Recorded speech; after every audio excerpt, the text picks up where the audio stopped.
Bismillahirrahmanirrahim. Alhamdulillahirabbil alamin. Nahmaduhu wa nasta'inuhu wa nastaghfiruh wa na'udzu billahi min shururi anfusina wa min sayyiati a'malina. Man yahdihillahu fala mudilla lah wa man yudlilhu fala hadiya lah. Asyhadu an la ilaha illallah wa asyhadu anna Muhammadan abduhu wa rasuluh. Allahumma salli ala Muhammad wa ala ali Muhammad kama sallaita ala Ibrahim wa ala ali Ibrahim wa barik ala Muhammad wa ala ali Muhammad kama barakta ala Ibrahim wa ala ali Ibrahim fil alamin innaka Hamidum Majid. Rabbi shrah li sadri wa yassir li amri wahlul 'uqdatam min lisani yafqahu qawli. Amma ba'd. Alhamdulillah, kita bersyukur kepada Allah Taala dapat lagi bersama-sama untuk kita meneruskan kelas pengajian kita berkenaan dengan tata cara penerimaan ilmu dan penilaian agama. Yang mana dalam tajuk ini kita sedang bincangkan tentang tanda-tanda dan juga tanda-tanda atau kaedah-kaedah pemikiran Islam dan pengujahan Islam. Bila kita dah ambil itu yang pertama berkenaan dengan tajuk bahawa dalam Islam ni ilmu didahulukan, ditinggikan, dan kejahilan itu ditolak dan juga dijauhi. Kemudian yang kedua, ikhlas dan penguasaan jiwa dalam mencari kebenaran. Itu di antara sifat yang ada pada kaedah Islam dalam pemikiran dan juga pendalilan. Kemudian kita ambil berkenaan dengan mengharamkan kata-kata terhadap Allah Ta'ala tanpa ilmu. Ini pun sama juga termasuk dalam kaedah-kaedah khas bagi orang-orang bagi Islam. Ini antara benda yang limited. Dia tak boleh, orang tu kata kebebasan beragama, cakap apa saja nak, tak boleh. Dia ada limit dia. Dan keempat, bersandar pada hujah dan keterangan, bukan hanya pada sangkaan dan juga jangkaan. Baik, hari ini kita sambung ya. Baik.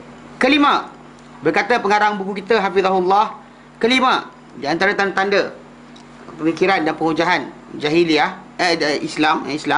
Yang jahiliah kita dah habis, yang Islam punya adalah arahan. Mana dalam kaedah ini ada terdapat arahan memerhati dan memikirkan ayat-ayat Allah Azza wa Jalla. Arahan memerhati dan memikirkan ayat-ayat Allah Azza wa Jalla. Telah mutawatir nas-nas syarak yang menyuruh manusia wajib memerhati dan memikirkan tentang ayat-ayat Allah Azza wa Jalla. Jadi perkataan ayat dalam bahasa Arab essentially maksud asal dia adalah sign. Dia adalah bukti atau tanda atau dia tidak dinamakan sebagai sentence.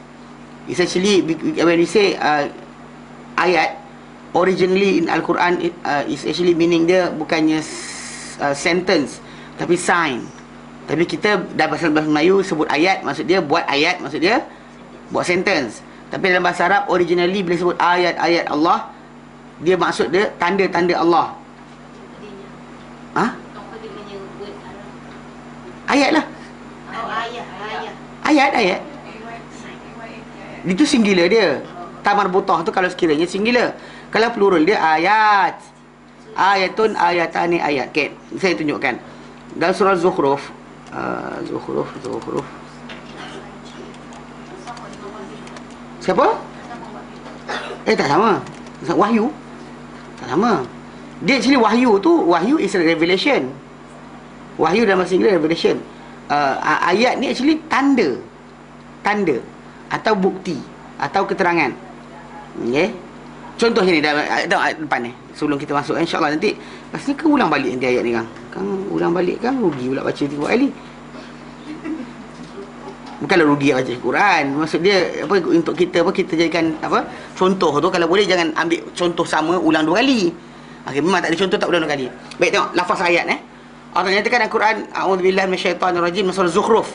Surah Zukhruf ayat 3, 4, 5, 6 yang kita nak ambil. Tetapi kita kena baca juga daripada ayat awal lah. Baik, a'udzubillahi minasyaitonirrajim. Hamim. Allah Ta'ala sahaja tahu maksud dia. Mana tak ada maksud yang kita boleh gambarkan dan sebagainya. Wal kitabil mubin, demi kitab yang nyata. Ini kan Zukhruf. Ni apa? Zukhruf. Oh, tapi kita nak Zukhruf. Kita nak Az-Zariyat. Bukan Zukhruf. Al-Jathiyah. Tukar surah. Al-Jathiyah. Yalah, tonton silap je ke depan tengok. Okey, Al-Jathiyah. 3, 4, 5, 6. 3, 4, 5, 6. Tu apa? Bila Hamim juga mula dia. Baik. A'udzu billahi minasyaitonir rajim. Bismillahirrahmanirrahim. Hamim.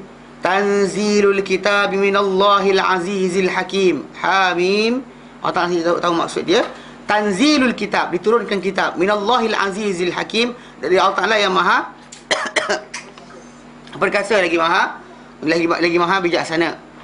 Inna fis samawati wal ard, sesungguhnya di langit dan juga bumi, la ayat, benar-benar, lam tu lam taukid dia panggil, lam emphasize, benar-benar ayat, ada tanda-tanda, ayat itu plural bagi ayat, lil mu'minin, bagi orang beriman. Tapi pandanglah dekat atas, nampak ayat, ada sentence kat atas langit. Tak, the word sentence is not there. Okay. Kemudian wa fi khalqikum, dan pada penciptaan kamu, wa ma yabuthu min dabbah, dan apa-apa yang dijadikan oleh Allah Ta'ala berserakan, melata daripada binatang-binatang yang melata. Banyak, banyak daripada binatang melata, serangga ke, binatang ternakan ke, apa sekalipun, Allah Ta'ala jadikan banyak berserakan. Semua tu ayatul liqaumin yuqinun, ayat-ayat untuk kaum yang meyakini. Waqtilafil laili wan nahar, perbezaan malam dan juga siang. Wa ma anzalallahu minas samaa'i min rizqin, dan apa-apa yang Allah turunkan dari langit daripada rezeki, sebarang rezeki yang Allah turunkan. Fa ahya bihil arda ba'da mautiha, lalu dia hidupkan dengan rezeki itu, hujan tu, al arda, bumi, ba'da mautiha, setelah mana matinya ia. Wa tasrifir riyah, dan peredaran angin. Mana peredaran angin, kan kita ada musim tertentu angin bergerak ke sini, bergerak ke sini. Ayatul liqaumin yaqilun, ada tanda-tanda, ada ayat-ayat untuk kaum yang berakal. Tilka ayatullah, itu ayat-ayat Allah. Itu ayat-ayat Allah. Nasluha alaika bil haq, kami sampaikan ia kepada Muhammad dengan kebenaran. Fabi ayyi hadithin ba'dallahi wa ayatihi yu'minun, maka dengan cerita manakah lagi setelah Allah dan ayat-ayatnya mereka akan beriman. Ini antara contoh ayat Al-Quranul Karim yang paling nyata menjelaskan pengertian ayat itu bukan sentence. Ayat itu adalah sign. Ayat adalah sign. Jadi bila kita kata, bila sebut ayat Allah Ta'ala, dua. Satu, tanda Allah Ta'ala ni pada Quran, pada yang tertulis. Mana itu yang tertulis di atas mushaf yang kita baca. Di situ ada tanda-tanda mengenalkan kita kepada Allah Subhanahu Wa Ta'ala, yang mengajar kita berfikir, tahukan kita siapa yang menciptakan kita, asal kejadian kita, macam mana rezeki terjadi, macam mana sekian. Itu dipanggil ayat Allah Ta'ala. Dan kemudian di langit dan di bumi yang sekeliling kita, di hadapan mata kita, hatta tubuh badan kita sendiri pun dekat situ ada juga apa? Tanda-tanda atau apa menunjukkan kita kepada Allah Subhanahu Wa Ta'ala. Dalam Quran ada, yang di luar pun ada. Jadi ayat Allah Ta'ala dua bentuk, bukan satu bentuk. Anyway, itu meaning yang kita kendaki. Jadi dekat sini, mana pula silap. Okey.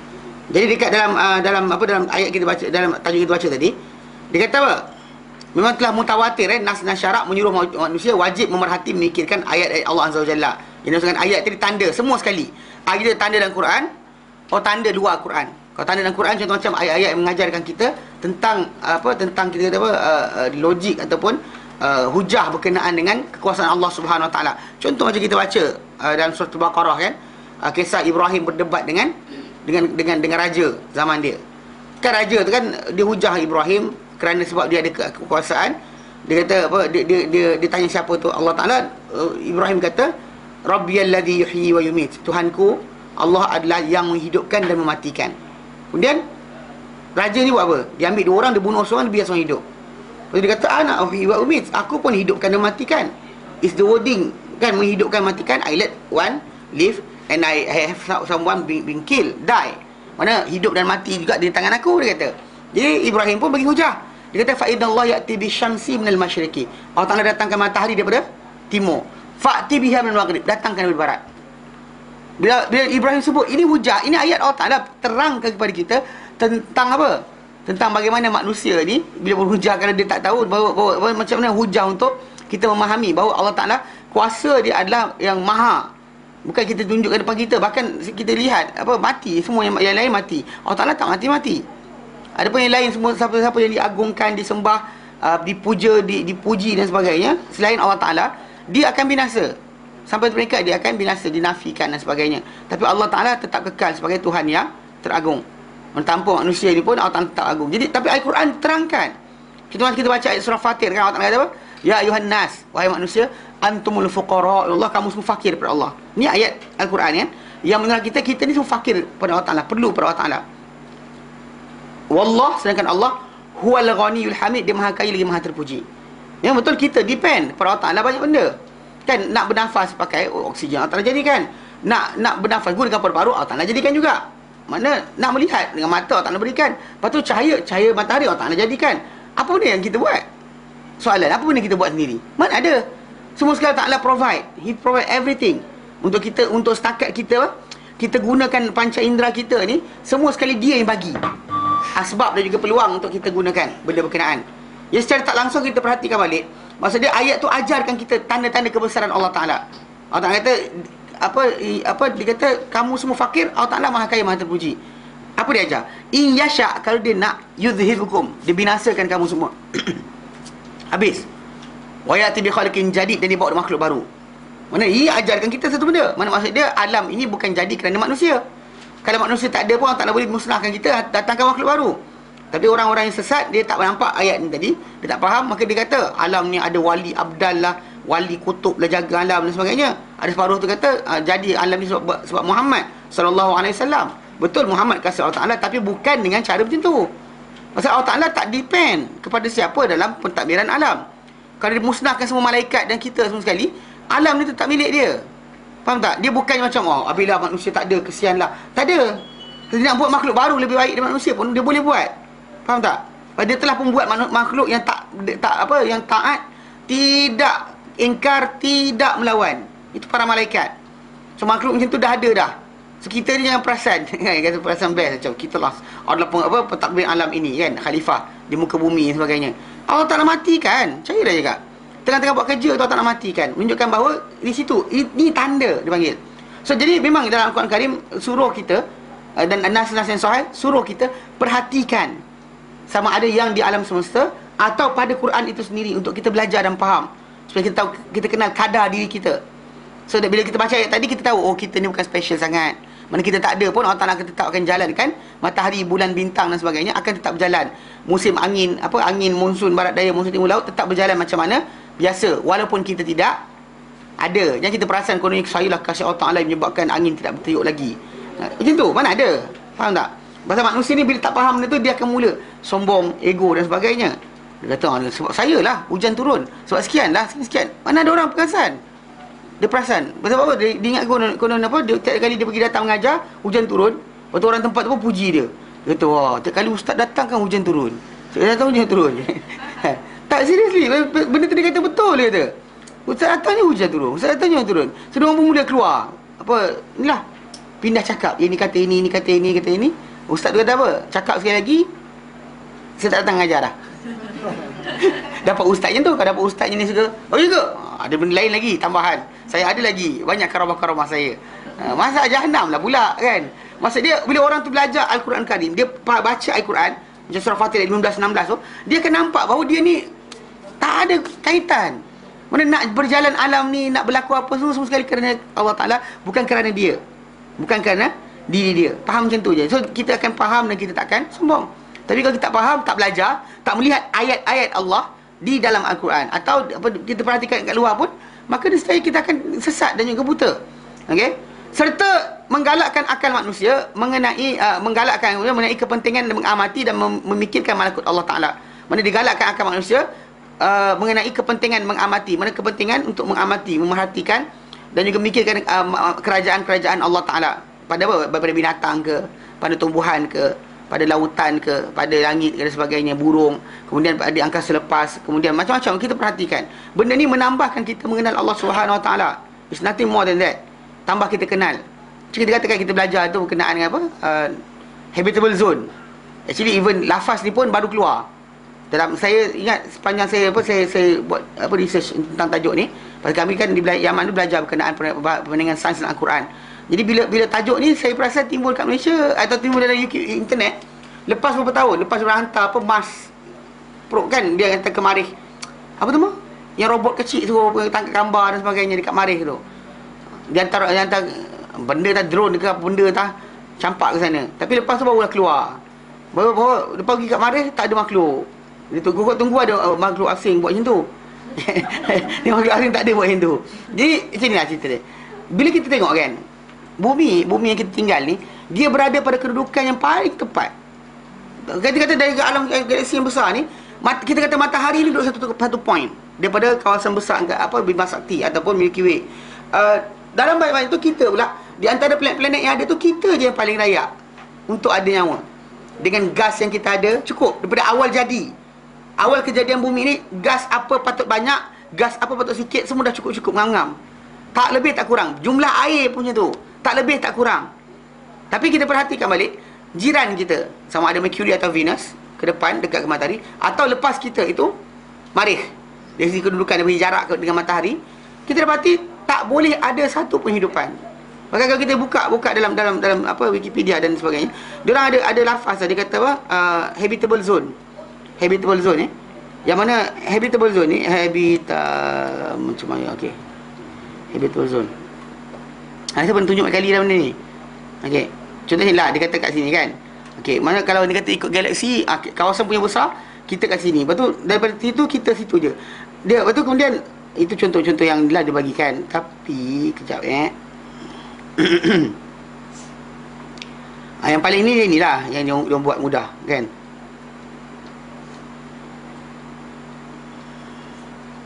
Okey.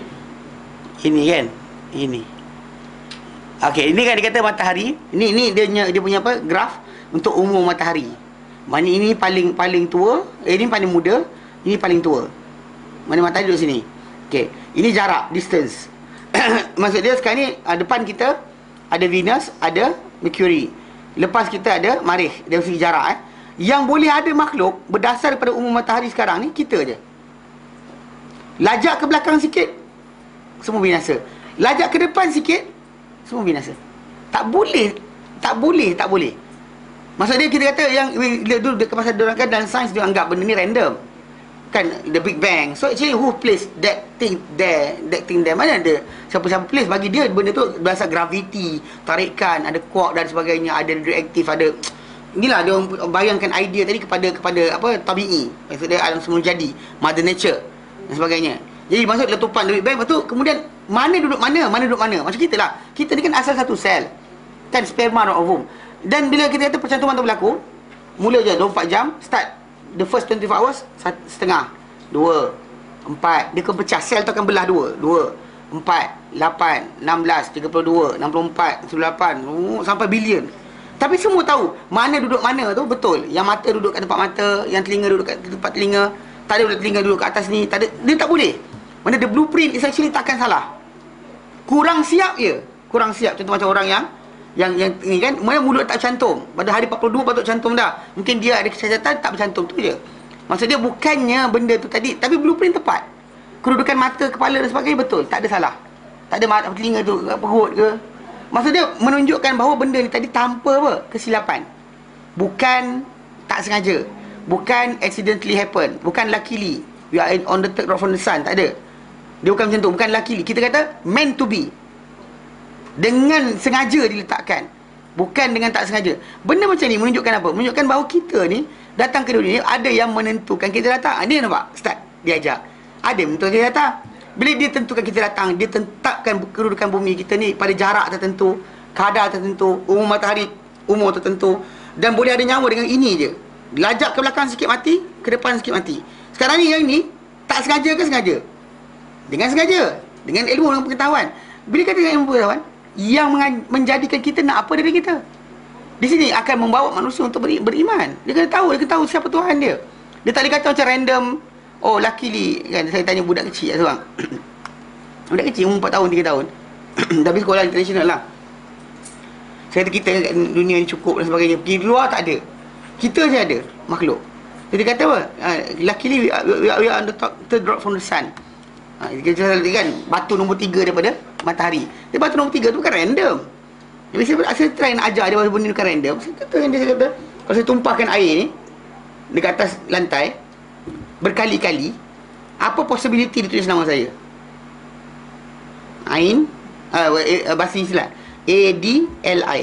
Berapa? Berkali. Apa possibility air ni jatuh dengan graviti dan sebagainya, dengan aircon bantu kipas tolak dan ketinggian jarak ni membantu untuk tulis nama saya. Berapa persen? Kosong, zero. Siapa zero? Sebab pada nama tu, bila kita tulis nama, di situ ada ilmu. Sebab orang tu kena tahu ABC. Betul tak? Lepas tu kemudian tak boleh random. Kalau satu A ujung sana, L ujung tu, lepas tu atas sana, dia random tak boleh. Dia kena dengan sengaja. Maksud dia kena ada ilmu, kena ada kehendak, kena ada aturan. Maksud dia, itu sebab kenapa kita kata bila tolak sini tak boleh. Sebab apa? Semua kan tak boleh. Sebab tak boleh random. Pasal apa yang berlaku tadi adalah apa? Beraturan, berketelitian, dengan kehendak. Mana di situ ada tanda-tanda bahawa benda tu jadi bukan dengan tak sengaja. Jadi saya kata dengan dia, betul dia kata. Betul lah. Dia kata betul. Jadi kalau kita dengan nama tadi, siapa complicated lagi? The name, A-D-L-I, and the person. Mana lagi complicated? Person lah. Kan? Jadi kalau person tu, kalau itu tak boleh tak sengaja, kenapa person ni tak sengaja, jadi tak sengaja? Kan? The name cannot be accidentally happen, but the person is actually accidentally happen. Oh, because the chromosome bla bla bla bla, dia buruk jadi orang. Tak, nampak tak stupid? Bodoh, nampak tak kebodohan? Tak, seriously, alam ni tak ajar kita untuk beriman dengan tabi'i.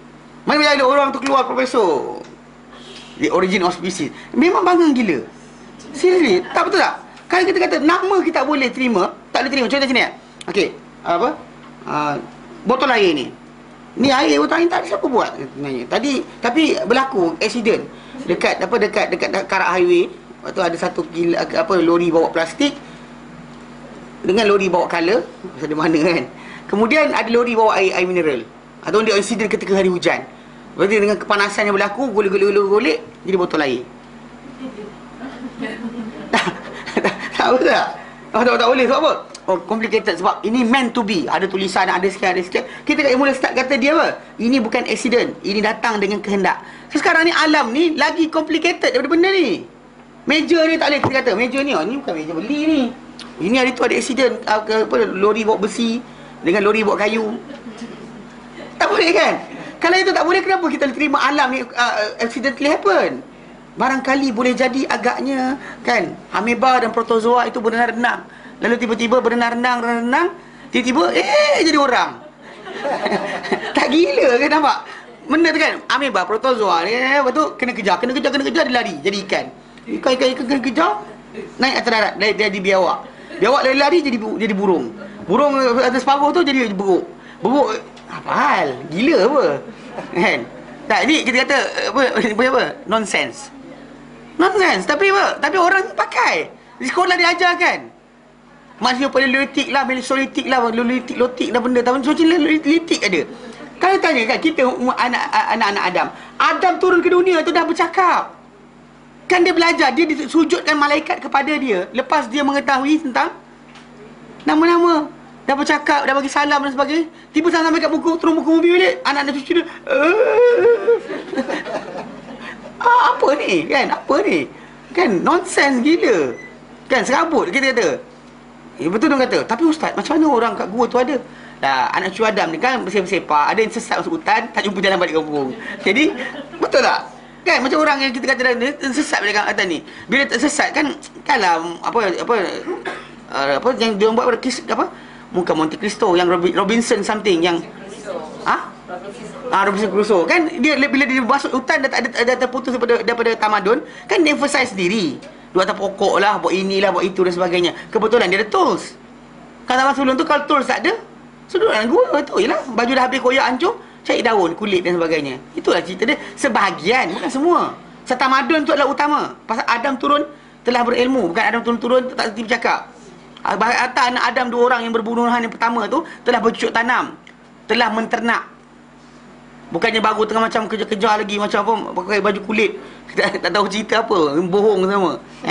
Itu masalah kita terikat. Itu sebab kena belajar bahawa benda-benda ni bukan random, bukan tak sengaja. Maksudnya kita sekarang ni dipilih di antara makhluk-makhluk yang ada. Ni random ke? Tak random. Jadi nampak, pemerhatian macam ni kita perhatikan, kita tengok, kita nilai, akan bawa kita kepada apa? Iman. Itu sebab kenapa Allah Ta'ala suruh kita perhatikan, baik dalam Quran atau luar alam ni, perhatikan betul-betul. Dan sampai pantang je Mak Saleh cakap semua macam sami'na wa ta'na, kan? CNN kata betul ustaz, dia kata. Masalah, jangan macam tu kan. Anda seorang yang berakal. Jangan jadi lemming tau. Orang terjun, kita terjun. Orang percaya kita percaya. Tak, kita tanya. Kita ada pride, kita ada kedudukan. Bukan main patuh gila macam tu je. Baik. Dia Azza wa Jalla, dia yang maha mulia lagi maha agung, berfirman surah Al-Imran ayat 191, 90, 91. A'udzubillahi minasyaitonirrajim. Inna fi khalqis samawati wal ard. Sungguhnya pada penciptaan langit dan juga bumi. Waqtilafil laili wan nahar. Perbezaan malam dan juga siang. La ayatil liulil albab. Benar-benar ada tanda-tanda, ada bukti-bukti. Ada tanda-tanda, ada bukti-bukti liulil albab, untuk orang yang punya akal. Macam tadilah saya ajak sikit je tuan-tuan sekalian. Perhatikan berkenaan dengan ni. Tuan-tuan kita, oh mana mustahil. So kita kata alam ni mustahil jadi dengan sendiri. Simple je. Mana dengan macam tu kita dapat faham. Oh, kalau tulisan tak boleh, manusia lagi tak boleh. Alam ni dengan dahsyat, dengan sistem yang ada, lagi tak boleh jadi dengan random. Kedudukan bumi matahari lagi tak boleh jadi dengan random. Kadar gas dalam bumi ni, kita tahu kadar air dia kalau lebih sikit maka semua sekali bumi ni akan tenggelam. Sikit je lebih. Kurangnya daripada kadar ni, maka kita semua akan kekubur ni, kena kontang. Bahkan tak cukup air untuk dihantar ke menjadikan hujan. Sebenarnya kadar air pada bumi ni. Kemudian kadar oksigen, kadar nitrogen, kadar semua sekali betul tepat. Pasal kita pergi ke planet-planet lain, ada sebab tu sulfur penuh sangat. Too much sulfur. Ada sebab tu too much hydrogen. Ada sebab tu too much semua sekali too much. Tapi bumi ni betul-betul tanpa silap. Tu Allah Ta'ala sahaja zahirkan kepada kita dengan apa kita belajar. Makin kita belajar makin kita tahu. Makin kita belajar makin kita faham bahawa alam ini sebenarnya dijadikan dengan kehendak dan ketentuan dan ilmu pengetahuan. Ilmu pengetahuan daripada Tuhan yang Maha mengetahui. Sebab kenapa tak ada benda yang silap. Hatta kita kita perhatikan, kita kecil perhati matahari, kita tak pernah sangka dia boleh padam. Betul tak? Ada siapa sangka dia kecil matahari boleh padam? Mana ada? Semua sangka matahari tak ada hari tengok mesti nyala. Tiba-tiba belajar sains kan, makin moden kita belajar rupanya matahari boleh padam. Dia nak padam bila? Anytime. Pasal dia berlaku yang letusan yang berlaku dekat matahari tu, yang menyebabkan dia masa terbakar adalah pelakuran nuklear. Itu maksudnya daripada hidrogen tukar jadi helium jadi sekian sampai last sekali besi. Mana dia pertukaran tadi. Pasal dimampak dipanaskan sampai dia tukar jadi yang baru. Jadi tapi benda tu berterusan. Tapi sampai tu peringkat kita faham bahawa setiap benda yang terbakar menggunakan ini perbakar mesti ada bahan bakar dia. Sampai bahan bakar dia habis, dia akan apa? Matilah. Dia akan matilah. Masa mana ada benda yang kita kata, oh takkan mati. Try pasang enjin kereta anda lama.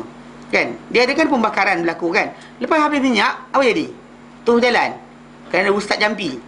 Kan? Mana ada matilah dia pasal hilang je dia punya bahan api. Dia akan habis. Macam tu matahari. Dia akan habis. Graviti gunung ganang ni kita kata boleh terbang. Allah Ta'ala kata hari kiamat nanti akan jadi seperti bulu-bulu berterbangan. Kita macam mana? Kita belajar graviti. Rupanya graviti bumi pun tak tetap juga. Tak kekal. Boleh hilang satu masa nanti. Bila tahu macam tu, oh boleh jadi rupanya. Nampak tak? Makin belajar makin tahu. Jadi Allah Ta'ala kata pada semua benda ni tadi, perbezaan malam dan siang, ada tanda-tanda untuk orang yang berakal. Yang siapa mereka ni? Alladzina yadhkurunallaha qiyaman wa qu'udan wa 'ala junubihim. Orang-orang yang memikirkan yang menyati Allah Ta'ala, menyati Allah Ta'ala dalam keadaan berdiri, dalam keadaan duduk dan dalam keadaan berbaring. Yang di atas belakang badan mereka. Wa yatafakkarun fi khalqis samawati wal ard, dan mereka memikirkan pada penciptaan langit dan juga bumi. Dan mereka akan berkata, Rabbana ma khalaqta hadza batila. Kata, wahai Tuhan kami, tidaklah engkau ciptakan ini sia-sia. Subhanaka faqina azaban nar. Maha suci engkau ya Allah, maka pelihara kami daripada azab neraka. Menunjukkan ini adalah sifat orang yang beriman yang Allah letakkan sebagai mereka golongan yang akan mendapat hidayah dan juga petunjuk dengan apa yang Allah jadikan di langit dan juga di bumi. Bahkan ayat-ayat Al-Quran Al-Karim, ayat-ayat Al-Quran Al-Karim menyuruh mereka merenung ayat-ayat. Mana Quran itu ayat-ayat Quran, suruh mereka renung ayat-ayat alam. Manakah saya kata tadi Allah Ta'ala ada tanda-tanda dalam Quran dengan tanda-tanda di alam semesta. Tanda-tanda dalam Quran itu sentence ataupun tanda-tanda dalam Quran Karim yang dia adalah tanda kebesaran Allah Ta'ala. Mana dalam tu ada ilmu Allah Ta'ala. Dalam ni ajar kita supaya tengok yang luar ni yang Allah Ta'ala buat. Yang disaksikan, mana menyuruh mereka merenung ayat-ayat alam disaksikan di hadapan mata mereka. Lalu dia Azza wa Jalla berfirman, afala yanzuruna ilal ibili kaifa khuliqat. Adakah tidak mereka memandang kepada unta bagaimana ia dijadikan? Jadi ada satu rancangan BBC keluarkan, Inside the Nature's Giant. Inside the Nature's Giant. Dia actually dia punya dokumentari tu best jugalah. Saya tengok dulu. Actually waktu kita belajar dulu tentang Ijazah ilmiah hari Sabtu, saya pernah tunjukkan video tu berkenaan dengan dia di sini dibelah gajah, dia belah ikan paus, dia belah unta. Ada berapa lah binatang-binatang, dia kata nature's giant kan, dia kira besar dalam alam kita ni. Dia bedah binatang tu. Jadi ketika bedah unta, ni cerita dia kan, Richard Dawkins, dia terkenal sebagai orang yang menjadi pelopor kepada atheism. Dan kalau dekat dalam internet, dia paling banyak suka cakap atheist, Tuhan tak ada, dia lah makhluknya. Tapi nak cerita, ni ayat dia. Ketika dia jadi pengacara, dia dipanggil sebagai orang bercakap tentang unta. Dia kata, whoever pandang pada unta, dia kata daripada kejadian, maksudnya kaki dia macam dia sesuai untuk padang pasir, hidung dia boleh tutup, bulu mata dia panjang, lemak badan dia terkumpul setempat saja. Actually bonggol dia tu ada lemak, badan lain tak ada lemak tau. Unta tak ada lemak kawasan lain. Kalau untuk belah kawasan lain tak ada lemak. Lemak tu dikumpul setempat saja. Sebab apa? Sebab lemak ni dikira sebagai isolation untuk menyimpan haba. Kalau dia kata dia dapat kawasan panas tu, duduk kat punggung di tempat lain, dia akan mati awal. Mana panas akan berganda. Jadi Allah tak jadikan setempat saja pada badan dia yang akan ada lemak. Itu nampak tak? Macam peliknya. Kan macam ada aturan supaya dia tinggal di padang pasir tu lama dan sebagainya, tanpa berjalan tanpa air. Pelet darah lain. Pelet darah dia lain. Kita punya pelet darah, kalau tuan-tuan sekalian minum air lebih daripada berapa liter sekaligus one shot, tuan-tuan boleh mati. Sebab pelet darah kita ni ada tempat di mana dibawa oksigen ataupun makan nutrien daripada perut kita ke seluruh badan, ataupun oksigen daripada paru kita ke seluruh badan. Tapi dia hanya menampung benda berkenaan bila pelet tu masih lagi intact. Tapi kalau pelet tu pecah, dia tak boleh panggung apa-apa dah. Mana yang pelet tu kan? Pelet kita ni kalau dia kata banyak sangat air, dia akan pecah, kembang. Unta punya, bila macam air banyak banyak, dia expand. Tapi tak pecah. Dia tak mati. Kita kata tu mati. Jadi Richard Dawkins kata apa? Siapa-siapa yang memerhati kepada unta dan kejadiannya pasti akan mengatakan bahawa unta ni telah dibuat oleh satu komiti. Jadi tak silap, nothing wrong. Faham tak? Pusing mana pun betul. Kaki dia betul macam tu patut, hidung dia betul macam tu patut. Mana bila lafaz kata-kata tadi kan, kita lihat memang dia tak ada salah. Jadi last kali bila dia cakap itu, siapa-siapa memerhatikan unta pasti akan mengatakan bahawa ia telah dicipta atau di create and being created by a committee, satu komiti lah, buat bincang dan sebagainya, apa patut kita buat tentang unta ni, apa sesuai tak sesuai. Yang manusia tahu, kita ni pergi sana kita mati, kita kena bawa baju sendiri kan. Pergi tempat sejuk kita pakai tebal, pergi tempat panas kita togel. Ni Awak Saleh ada tu, ada kat depan tu ni Taman Tun. Siapa entah, dia pakai seluar je. Ni dia pakai lelaki tu, dia pakai seluar je, lepas tu lari. Kan, dia tak ada traffic light. Lepas tu ada dalam motor depan saya belakang di depan. Lepas tu budak depan dah. Saya kata gila, dia ingat jadi ini Eropah apa. Kalau dia hangus mati tengah jalan pun tahu. Tak, kita punya cuaca kita panas lembab. Yang macam tu. Berpindah kepala ni. Dia kononnya apa? Exercise kan. Relax lah kan. Kadang-kadang poyo kan. Tapi tak kena faham lah. Kita kata takkanlah itu culture. Kau pakai sepender je jalan lari lompat tengah padang. Short sepender tu. Dia kan. Karut je. Pendek sangat nampak tu. Orang kiri kepala kata. Ni tak faham culture. Kononnya kita semua tempat ada sekian. Karut je. Pasal kita kata ada kesesuaian dan sebagainya. Jadi unta ni unta ni macam dia kata apa? Barang siapa tengok unta, pasti dia merasakan apa? Unta ni telah dibuat oleh satu komiti. Tapi ujung tu lepas dia kata namun begitu, sebenarnya itu adalah satu pertuduhan yang salah. Kerana unta ini jadi macam ni sebab evolusi. Memang bodoh dia. Tak seriously kan? Dia profesor tapi dia bodoh. Tak, cik faham tak? Macam saya kata kan, takkan accident. Kan accident dia happen. Tanpa sebarang sebab tiba-tiba luckily it's happen like that. Mana boleh? Pasal mana nak untuk kejadian tadi, kalau tolak satu je, salah satu je, dia akan mati. Macam-macam zirafah kan, zirafah. Bila nak minum air, dia kena kangkang tau. Rupanya dia boleh kangkang tu kan. Dia binatang paling tinggi tekanan darah dia, zirafah. Kalau orang tanya, siapakah binatang yang tekanan darah dia paling tinggi? Zirafah. Ini kuis kalau orang tanya kan. Sebab zirafah ni, jantung dia dengan kepala dia jarak paling jauh. Kalau binatang lain, jarak dia tak jauh sangat. Jantung dengan ni, pasal pengepaman darah daripada jantung tadi paling kritikal kepada otak. So kalau otak duduk atas 15 kaki, jantung dia bawah. Faham tak? Macam mana kerja jantung dia? Memang payah gila. Okay. Jadi kerana itu, kalaulah zirafah ni, dia tunduk je kepala, dia akan kena stroke. Dia tunduk biasa je kan. Baringlah kejap, kena stroke. Dia dah kena stroke. Dia tak boleh nak bangkit dengan mudah. Pasal dia punya tekanan darah terlampau tinggi sangat. Mana kalau sekali macam kita tercelak, turun je kepala. Mana dari level kan, darah dia jantung dengan sekian, automatik dia darah tu akan terjah ke otak, memang dia boleh kena stroke. Kan blood clot dan sebagainya akan jadi. Tetapi awak tak nak jadikan apa? Ada mekanisme bila nak minum air, dia kangkang, boleh kangkang tu kan. Dia spread kaki dia tu. Rupanya vein untuk hantar darah ke otak akan disekat oleh satu tulang. Tulang kat situ akan kecilkan saluran darah tu supaya bila time dia minum tu tak kacau dia punya apa? Dia punya kepala dengan darah. Jadi faham tak? Jadi inilah dia kata, kalau salah satu silap salah satu, mana salah satu lambat jadi, ada salah satu jadi awal, maka dia akan mati. Contoh katalah tulang tu ada sebelum kepala dia panjang, maka dia tunduk je terus mati pasal oksigen tak sampai ke otak.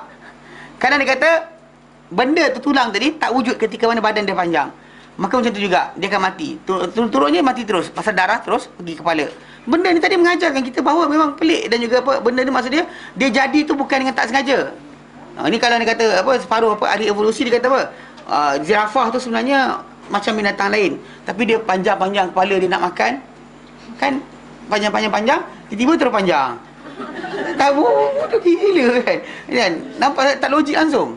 Macam ikan kan, ikan di awak kan, mana ikan ni lari letih kena kejar jadi mangsa, tiba-tiba dia letih dia panjat kat darat, keluar kaki, maka dia pun jadi biawak lepas tu.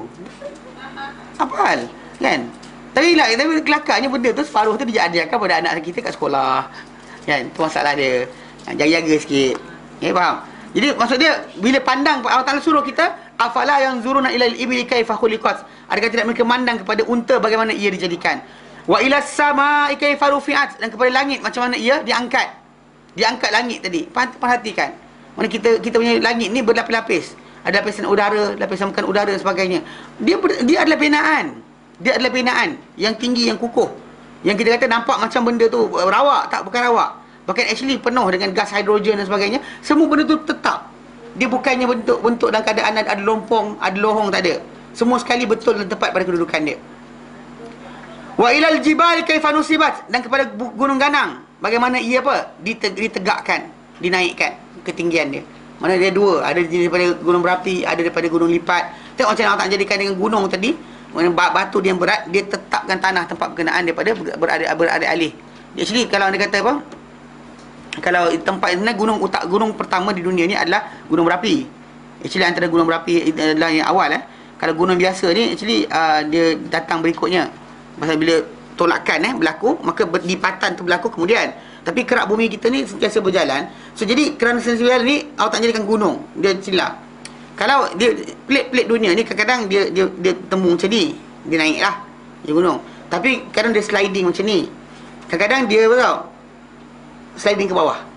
Yang ini macam kita pentas kita antara kita dengan Indonesia kan, pentas Sunda kan. Pentas Sunda tu kawasan ni macam tu. Mana yang luar daripada pentas Sunda tu dia turun ke bawah, masuk ke dalam. Dan benda ni menyebabkan kita akan beralih-alih sebenarnya. Mana hari ni hanyut dekat dengan Australia, besok hanyut pergi ke tempat lain. Jadi Allah tak jadikan apa? Dijadikan bila sliding ni berlaku, dia jadikan di kawasan ini, di kawasan di antara pertemuan dua plate ni tadi, kalau macam ni, maka gunung berapi akan banyak kawasan tu. Apa kerja gunung berapi? Gunung berapi tadi bila dia naik, dia muncul di kawasan berkenaan kan, macam tu, dia akan memberatkan kerak bumi yang ini, lalu menekan kawasan ni, lalu dia akan menahan pergerakan atau perjalanan tu. Dia tunjuk gambar rajah juga. Tak tunjuk gambar rajah kan, orang kata ustaz ni bibil, tuan datang tahu tak kan? Dia bukannya ustaz, dia ustaz, bukan profesor. Ada jadi kes rupanya saya dengar cerita ada orang, dia kata apa hal ustaz tu cakap pasal sains, bukan kerja dia tu sebenarnya. Okey. Contoh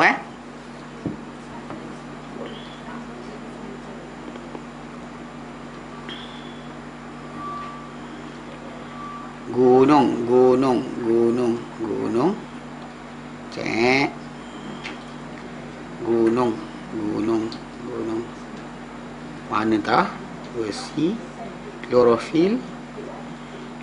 Ni dia. Ni. Tengok ni. Ni paling simple lah. Yang dia ambil model ni, dia ambil yang gambar ni daripada kawasan apa, Amerika Utara sebelah ni.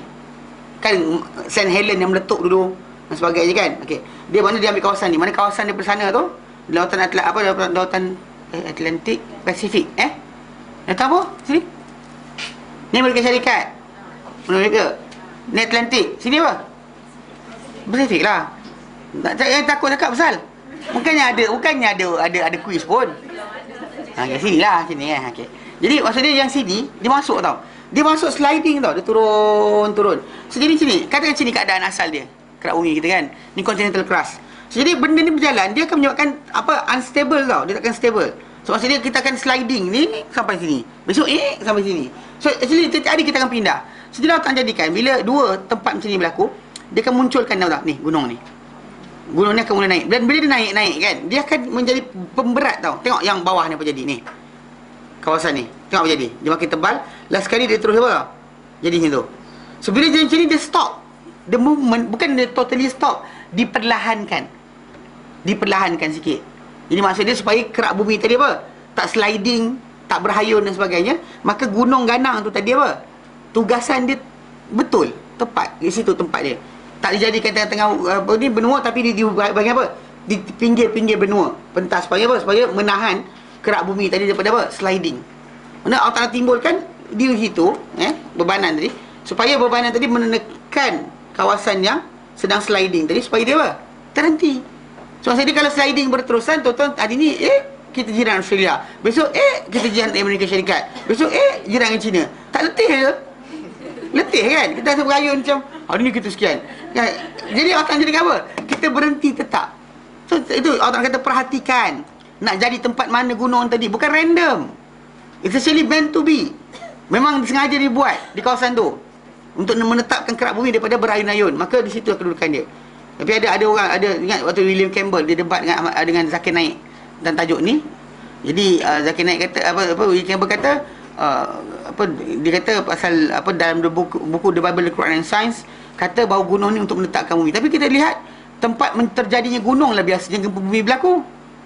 Jadi dia kata menunjukkan benda yang salah, dia kata. Lepas tu Zakir Naik jawab balik, tempat paling banyak kau pergi ada orang sakit kat mana? Hospital. Sedangkan hospital tempat apa? Tempat doktor, itu orang mengubah orang. Tapi tempat dia paling banyak orang sakit. Maksud dia macam itulah, penyakit kita kawasan tu tempat paling banyak diperbaiki sebenarnya, supaya jangan sampai sliding. So meaning kita faham di sini gunung itu jadi kata wa ilal jibali kaifa nusibat. Perhatikan. Kan tak tengok kot. Okey. Wa ilal ardi kaifa sutihat, dan juga bumi macam dihamparkan. Jadi maksudkan hamparan bumi itu adalah kerak yang kita tinggal. Kalau bumi keseluruhannya, kita kata bumi ni kita kata tidaklah bentuk bulat. Tetapi kalau kita perhatikan, dia akan ini kawasan ni kan, kawasan yang ni macam bila naik daripada bumi dasar lautan ni. Bila naik yang baru ni, dia akan bawa tanah baru yang berat tau. Mana kerak bumi yang akan jadi continental crust ni dibawa naik oleh apa? Oleh kawasan tengah tu. So jadi maksudnya tambah tanah baru. So jadi tanah tu makin apa? Mengunjur sampai last sekali naik ke darat. Dan juga bertemu dengan darat, dan juga naik ke darat menjadi tanah baru untuk manusia bercocok tanam dan sebagainya. Jadi maksud dia tanah itu sentiasa dihamparkan. Macam orang tu buka permaidani kan, tolak kan, permaidani dia gulung kan, tolak. So sentiasa berterusan apa? Keluar. Kan kita tanah kan, dia akan naik macam gunung berapi keluar, dia akan naik berterusan, tak berhenti-henti. So menunjukkan bahawa itu macam daripada dasar lautan di kawasan Atlantik dan sebagainya memang ada kawasan tu. Dia keluar, sentiasa keluar tanah yang baru. So dia itu yang dikatakan apa? Dia sutihat, dihamparkan, dilebarkan, makin lebar. Maksudnya ini sikit, tolak lagi sampai dia meluas. Ada ayat lain, qulil ardi kaifa muddat. Dan kepada tanah macam mana ia dihampat, diserakkan, dipanjangkan, makin diunjurkan. Maksudnya dihamparkanlah. Tu maksud dia. Jadi Allah Ta'ala suruh tengok. Pasal apa? Benda ni bukan tak sengaja. So, kita kata dengan benda ni lah menyebabkan kita boleh apa? Duduk kekal di atas muka bumi. Kalau tak ada kawasan yang ni kan, kawasan yang atas ni, yang kita tinggal ni, nescaya bumi ni, bawah ni semua lembut. So yang atas kita tinggal ni adalah macam hamparan untuk menjaga kita daripada apa? Bahaya-bahaya yang duduk di bawah ni.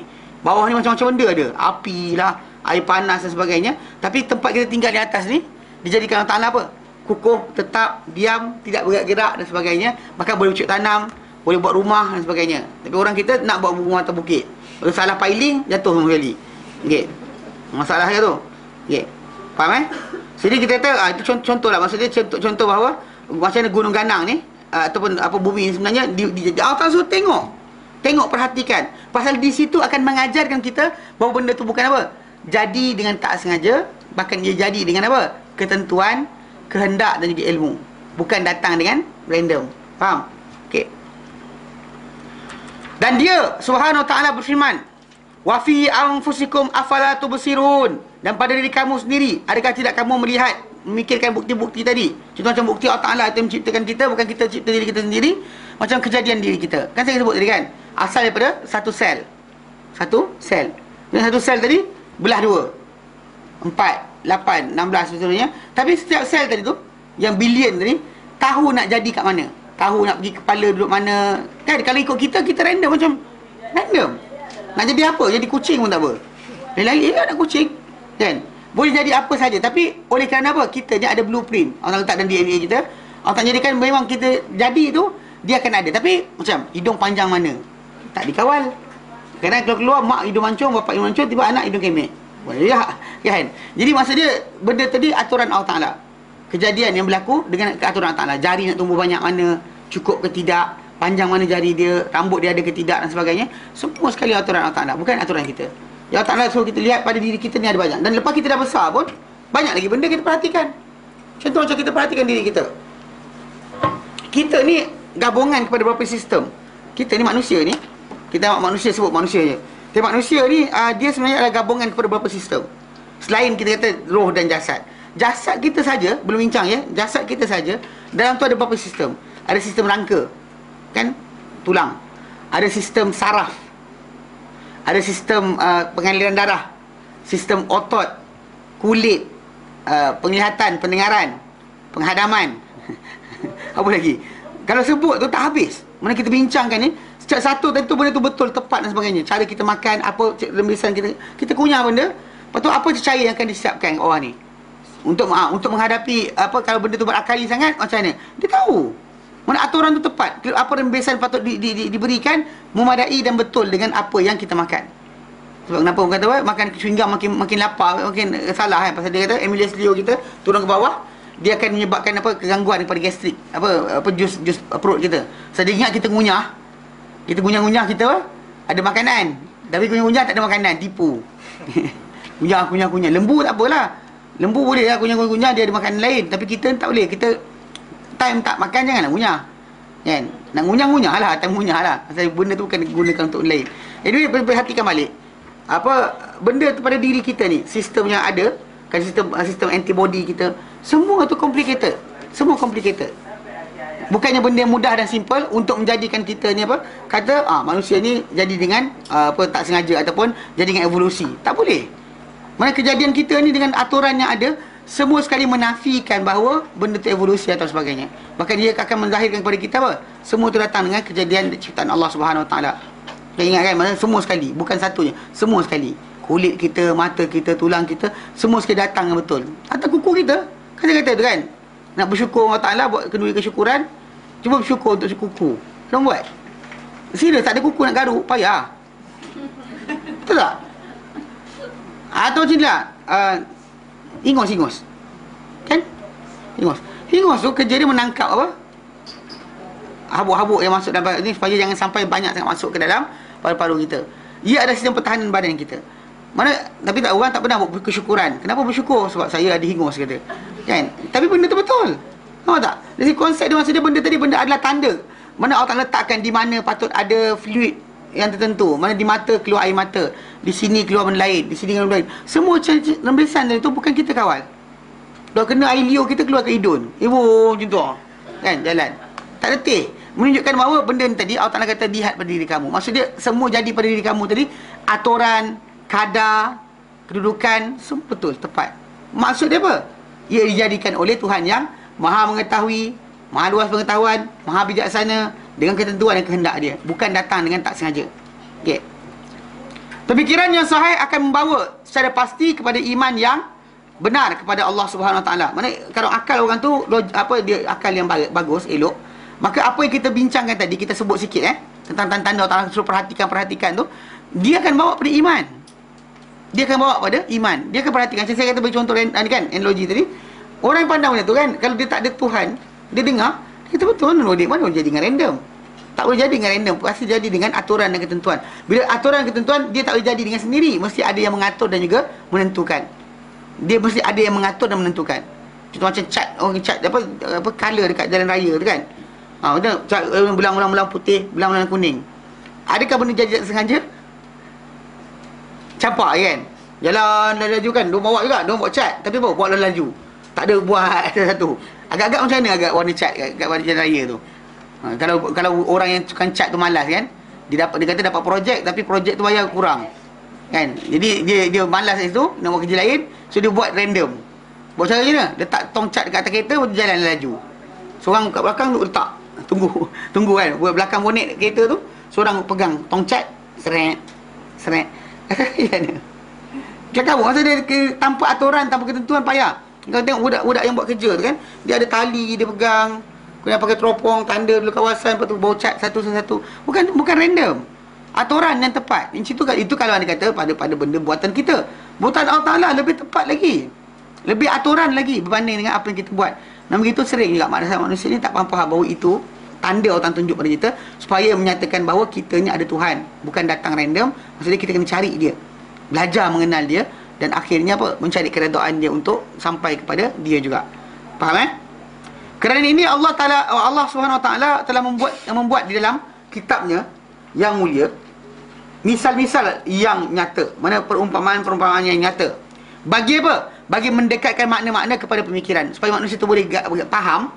Tanpa contoh, manusia payah. Dengan contoh, kita mudah. Kan kita kan habitable zone, tak faham kenapa. Tapi bila kita cerita, kita berikan analogi, orang kata, oh betul, tak boleh jadi dengan sendiri. Maksud dia, itu kita buat. Allah Ta'ala buat lagi banyak contoh-contoh yang lebih kuat. Lebih kuat untuk mengajarkan manusia bahawa dia lah Tuhan yang menjadikan alam ini. Alam ini tidak jadi dengan sendirinya, bahkan jadi dengan ketentuan dan juga ilmu serta kehendaknya Subhanahu Wa Ta'ala. Baik. Allah Ta'ala berfirman dalam Quran surah Az-Zumar 27, Allah Ta'ala nyatakan, a'udzubillahi minasyaitonirrajim. Wa laqad darabna lin-nasi fi hadzal Qur'an min kulli mathal. Demi sesungguhnya kami telah buatkan untuk manusia dalam Quran ini daripada semua jenis semua bentuk perumpamaan, permisalan, perbandingan. La'allahum, moga-moga mereka dengan semua tadi yatadhakkarun, mereka akan beringat. So that mereka akan beringat, maka Allah Ta'ala berikan permisalan, perumpamaan yang banyak dalam Al-Quran, supaya manusia faham. Contoh-contoh banyak. Faham Sebab manusia ni perlukan pada penggunaan akal dan pemikiran. Sebagaimana Allah Ta'ala menyebut kisah dan hikayat umat-umat terdahulu bagi peringatan dengannya dan pengajaran. Macam tu Allah Ta'ala sebut kisah bangsa-bangsa terdahulu. Matlamat Allah Ta'ala sebut supaya nak ceritakan apa? Supaya kita jangan jadi macam mereka. Ini kesilapan, salah faham. Macam perbualan antara Ibrahim dengan dia punya raja, perbualan Musa dengan Firaun, perbualan Rasulullah SAW dengan orang musyrikin dan sebagainya. Perbualan tu direkodkan Allah Ta'ala supaya kita dapat faham dan belajar. Menunjukkan bahawa memikirkan tanda-tanda kebesaran Allah Ta'ala atau memikirkan pada ayat-ayat Allah Ta'ala adalah di antara benda yang penting. Dan dia perintahkan manusia untuk memikirkannya. Allah SWT berfirman dalam Quran dan surah Yusuf ayat 111. Allah nyatakan apa? Laqad kana fi qasasihim ibratun li ulil albab. Demi sungguhnya pada kisah mereka ada pengajaran untuk orang-orang yang punya akal. Dalam kisah siapa? Kisah anak-anak Yaqub alaihissalam. Mana kita kata kalau ikutkan logik lah, itu dispute dalam satu family. Semua family ada masalahnya ni. Tapi kenapa kisah Yusuf tadi menjadi tauladan? Di situ ada orang terangkan kadar, kedudukan dan sebagainya yang melayakkan. Kerana lebih-lebih lagi Nabi Yusuf alaihissalam dia adalah nabi. Dan nabi, seorang nabi itu adalah ikutan dan tauladan bagi bangsa ataupun kaum yang berikutnya di kalangan orang beriman. Orang-orang tu wajib ikut para anbiya. So jadi Allah cerita kisah para nabi ni supaya kita dapat faham dan belajar apa cara kekasih Allah Ta'ala ni, yang nabi-nabi ni mendekatkan diri kepada Allah Ta'ala. So jangan kita buat kita punya cara sendiri. Jadi Allah Ta'ala suruh, Allah Ta'ala berikan kita gambaran tadi. Maka nah hadithan yuftara, tidak adalah kisah yang berlaku tu cerita yang diada-adakan. Mana apa yang berlaku tentang kisah Yusuf, dia kena campak, kena buang, kena jual dan sebagainya. Dia bersabar, dia menahan diri dia daripada benda-benda maksiat, tahan diri daripada balas dendam dan sebagainya. Semua tu adalah apa? Benda kisah benar. Bukanlah ia satu berita yang diada-adakan. Cerita yang diadakan. Walakin tasdiqal ladzi baina yadayhi, tapi sebenarnya datang perkhabaran ini untuk apa? Membenarkan apa yang sebelumnya. Mana supaya Quran membenarkan, memberikan pengesahan terhadap apa yang datang sebelum dalam Al-Quran Karim. Dan kitab-kitab terdahulu dan kisah Yusuf sebagainya, maka Quran datang clarify. Wa tafsil kulli syai', dan perincian bagi setiap perkara. Mana kadang-kadang dalam kisah tadi random sangat ataupun terlampau tak nampak dia punya guidance di mana, maka datang Quran perincikan dan limitkan kepada bahagian yang perlu kepada pengajaran saja untuk kita perhatikan. Sebab kita lihat dalam kisah para anbiya dalam Quran, dia datang bukan dalam bentuk semua cerita. Ada Nabi tu kita tahu nama dia saja, tak pernah tahu pun apa kisah hidup dia. Ada Nabi tu kita dengar kisah hidup dia sikit je, pendek je. Tapi ada Nabi kita dengar panjang, berjela-jela, kisah daripada dia lahir sampai dia mati. Kenapa? Sebab tadilah pasal Allah Ta'ala tujukan direct kepada kawasan di mana perlukan pemikiran manusia ini memikir dan belajar. Tu kisah tu bukan seronok je. Dia dengar kisah Al-Quran, contoh macam kisah berkenaan dengan Ashabul Kahfi ke, kisah Nabi Musa dengan Khidir ke, kisah sekian. Kisah tu bukan cerita macam cerita Malin Demam. Malin Demam ke Deman? Malin Deman. Atau Arjuna, Krishna, Ramayana dan sebagainya. Bukan cerita macam tu. Bahkan bukan dongeng pelipu lara. Bahkan Al-Quran Karim datang dengan maklumat supaya manusia dapat pengajaran. Faham? Sebab kenapa kisah-kisah dalam Quran Karim kalau berkaitan dengan para anbiya ditumpukan pada segmen tertentu saja. Contoh macam Ashabul Kahfi kan, dia starting cerita terus kepada apa? Diorang larikan diri, minta pertolongan Allah Ta'ala, Allah Ta'ala suruh berikan itu, lari, diorang tidur dekat dalam gua, kemudian berjaga balik, mati. Tengok, nampak tak? Dia berikan kisah, dia lahir anak siapa, tak ada. Bapak dia imam ke tidak pun tak ada. Kan, tak cerita dia ni bapak dia siapa, mak dia siapa. Dia orang mana pun tak cerita. Negeri mana berlaku, tak cerita. Kemudian anjing, dia ada anjing. Anjing dia warna apa, tak cerita. Jantan ke betina, tak cerita. Jenis apa? Rottweiler ke Chihuahua? Mana tu kan? Mana satu? Benda tadi bukannya perlu kepada perbahasan. Tak ada. Kenapa tak ada? Sebab apa? Sebab di situ bukan tempat untuk anda memikirkan. Warna anjing tak penting, jenis anjing tak penting, kan? Dia punya jantan betina dia tak penting. Maksudnya yang penting tadi apa? Kisah orang muda tadi ketika dia kesusahan, kepayahan, tempat dia lari pemula sekali adalah kepada Allah Subhanahu Wa Taala. Nampak? Israiliyat is actually kisah yang dinamakan kepada kisah Israiliyat ni balik pada nabi-nabi Bani Israel. Pasal Israel tu nama Yakub, anak-anak Yakub adalah Bani Israel. Jadi bila Israiliyat ni relate kepada orang. Ada benda kadang-kadang kisah Israiliyat ni balik kepada kisah nabi sebelum tu. Contoh macam kisah Adam. Diorang pun cerita kisah Adam, tapi kisah diorang tak betul. Kita betul. Kisah diorang Adam makan buah knowledge. Kisah kita Adam dimuliakan sebab ilmu. Adam terkeluar dari syurga di sisi dalam Bible dan Genesis chapter 2. Dia sebut Adam keluar syurga sebab makan buah terlarang, yang buah tu namanya buah knowledge, yang menyebabkan dia tahu baik dan buruk. Macam Tuhan. Rupanya manusia jangan tahu baik dan buruk, tak ada. Tapi rupanya benda itu salah. Sebab apa? Dalam Islam kita lihat Allah Ta'ala jadikan Adam dimuliakan ke atas para malaikat sebab ilmu. Dia ada ilmu dululah. Masuk dalam gua, dalam apa syurga tu, dia makan buah tu dalam keadaan lepas disujud pada dia para malaikat. Bukan sebelum. Nampak tak? Jadi kisah-kisahnya tu jadi Israiliyat. Israiliyat ni apa-apa kisah yang datang mengenai nabi-nabi Bani Israel ataupun mengenai nabi sebelumnya yang sumber dia adalah daripada Taurat atau Injil atau apa kitab di sisi mereka. Yang kita yang Nabi SAW entakan hadis yang sahih, dia kata idza haddatsakum banu Israil bi syai'in, bila Bani Israel cerita pada kamu satu perkara, jangan kamu percaya, jangan kamu tolak. Memang kamu percaya ia adalah penipuan, memang kamu tolak ia adalah kebenaran. Jadi mana tu sambil pula sebenarnya. Dengan cerita tambahan kita tak perlu. Pasal kalau kita start letak, dan benda tu akan mula jadi guidance kepada orang berikutnya macam kisah ni macam ni. Sedangkan tak perlu pun. Tak perlu. Sebab kenapa bila Al-Quran kan tinggalkan nama anak Adam yang berbunuh-bunuhan, tak sebut. Tapi kita ada Habil Qabil kan? Habil apa? Habil and Cain. Okey. Tu Itu yang diorang kata, diorang sebut nama tadi kan. Tak penting pun. Nama tak penting. Yang penting kisah tu. Apa jadi? Siapa, apa, bila manusia nak mengorbankan apa-apa pada Allah Ta'ala, apa dia patut bagi? Patut dia bagi pada benda pada hidup. Kan? So, lepas tu kemudian bila kita tak dapat satu benda yang Allah Ta'ala berikan, maksud dia, itu adalah ketentuan dia. Bukan kita mengeluh, marah dan geram, tak sebagainya. Tak ada redha. So, maksudnya secara tak langsung, pengajaran dekat situ bukan pada nama, bukan pada bangsa, bukan pada rupa, bukan pada sekian. Pengajaran pada kisah tadi. Faham? Tu ada kisah para anbiya banyak macam tu. Macam Ashabul Kahfi tak tahu kat mana. Kemudian apa contoh macam Adam AS kan, dia minta, dan surah Baqarah kita akan belajar nanti, bila Adam AS minta perlihatkan macam dia nak Allah Ta'ala hidupkan yang mati. Kau tak kata kau tak beriman ke? Dia kata aku beriman tapi nak tenangkan hati aku. Allah Ta'ala suruh dia ambil 4 ekor burung. Burung apa? Tak penting. Bukan burung murai. Burung apa? Burung murai. Bukan. Mana burung apa tak tahu.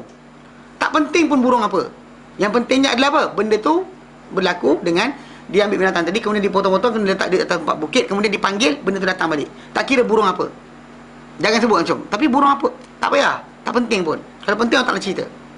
Kalau penting Allah Ta'ala akan cerita. Tapi kita sibuk lah. Ada burung helang seko, merpati seko, merak seko, macam-macam. Pandai je. Tapi dia tak ada diintai benda tu tak tahu. Tapi kisah-kisah macam tu kadang Israeliat. The details. In sometimes, dan detail dia panggil Israeliat. Atau contoh macam nama-nama para malaikat yang Allah tak ajar pada kita. Allah sebut malaikat maut. Datang kita Israel. Datang mana? Bible. Old Testament. Macam sekarang ni ada satu. Saya perasan dekat mana-mana tempat kan, dia ada gantung apa macam salasilah para anbiya. Perasan tak? Kan, tapi rujukan dia daripada Indonesia. Rujukan dia disebutlah daripada Majlis Ulama Indonesia CHOP situ. Kemudian dikatakan rujukan dia adalah inilah Al-Quran, hadis Nabi, kemudian kitab Muqaddas, Bible dan sebagainya. Janganlah keluar cabang-cabang pelik-pelik tu. Tak penting pun. Dan benda tadi macam di antara kita banyak sebenarnya jarak di antara kita yang kita ingat Adam, Idris, Noh.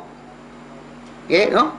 Hud, Saleh, lepas tu Ibrahim. Sebenarnya kan di antara Hud, Saleh, Ibrahim, jadi Noh ni Noh kan. Kalau ikut sequence. Adam, Idris, Noh, Hud, Saleh, betul?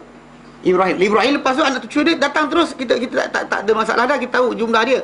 Cuma yang ni tengah-tengah ni, mana lepas Adam, Idris, Noh, Hud, Saleh, betul kan? Noh, Hud, Saleh, Noh, Hud, Saleh, lepas tu Ibrahim. Seolah-olah di antara Noh dengan dengan Ibrahim, Noh dengan Ibrahim hanya 2 generation saja. Lut bawah Ibrahim. Lut sezaman Ibrahim. Bahkan kita sebut tu, kita sebut Adam, Idris, Noh, Hud, Saleh, betul? Lut Ibrahim ke Ibrahim Lut? Ibrahim Lut ke Lut Ibrahim? Tak boleh, tak kisah, tak penting. Pasal dia sezaman. Anyway, yang ini tengok sini. Pasal ikut kan ketika Nabi Ibrahim dah selesai dengan kaum dia, Lut baru menghadapi. Pasal bila Ibrahim pindah ke Palestin, barulah kaum Lut dimusnahkan.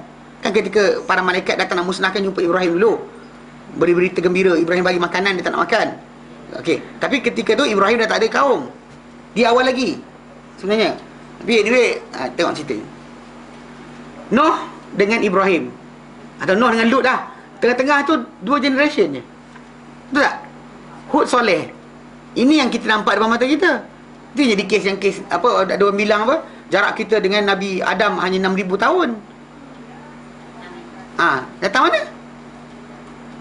Mana boleh? Pasal pertama sekali, first thing first, generation Adam AS kan. Ni pasal benda ni biasa kan disebarkan 6,000 tahun kan. Tengok. Kenapa? The problem, banyak problem. Okey, antara problem di sini, kita berasal pada nas kita Nas kita, teks apa, Al-Quran Karim, kisah Noh dan sebagainya. Ambil contoh. Contoh dia dalam hadis Nabi SAW berkenaan dengan Adam AS. Adam AS tuluhu situna